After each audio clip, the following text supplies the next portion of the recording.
आज हम सुनेंगे रामायण से जुड़ी एक और कहानी। रावण भले ही बहुत ताकतवर था, लेकिन माता सीता का छल पूर्वक हरण करने और उन्हें बंदी बनाकर रखने के अपराध के कारण ही उसका अंत भगवान राम द्वारा किया गया। लेकिन भगवान राम भी यह मानते थे कि रावण के जैसा महाज्ञानी और विद्वान संसार में कोई नहीं है। इसीलिए तो उन्होंने लक्ष्मण को रावण से ज्ञान प्राप्त करने का आदेश दिया था। लंकापति रावण राक्षस कुल के राजा थे, लेकिन इस बात से इनकार नहीं किया जा सकता है कि रावण की तरह दूसरा कोई व्यक्ति था ही नहीं। लंकाधिपति दशानन रावण बलशाली, महापराक्रमी योद्धा, परम शिवभक्त, वेदों के ज्ञाता और महापंडित थे। इन गुणों के बावजूद भी रावण को माता सीता के हरण की सजा मिली और भगवान राम के हाथों उसका अंत हुआ।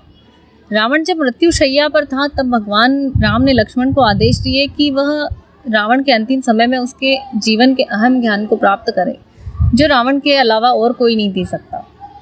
राम के कहने पर रावण से शिक्षा प्राप्त करने लक्ष्मण जी पहुंचे।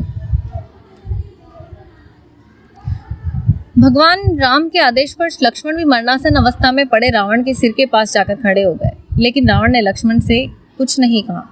लक्ष्मण राम के पास आकर बोले, हे प्रभु, मैं बहुत देर तक रावण के पास खड़ा रहा, लेकिन उसने मुझसे कुछ भी नहीं कहा।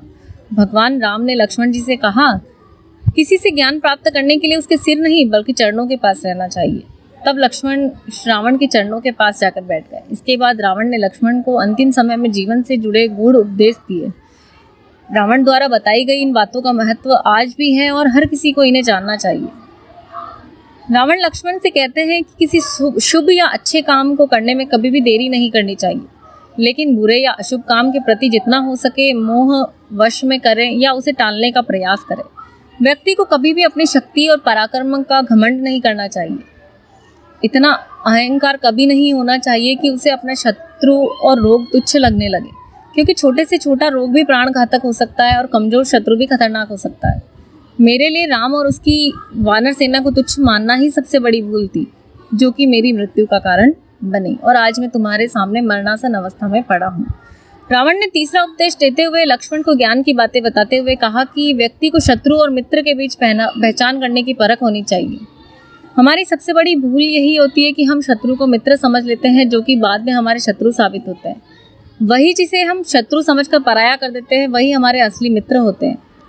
रावण ने लक्ष्मण को ज्ञान देते हुए कहा कि अपने जीवन के गुप्त रहस्यों को कभी किसी को नहीं बताना चाहिए, फिर चाहे कोई भी कितना भी सगा ही क्यों ना हो।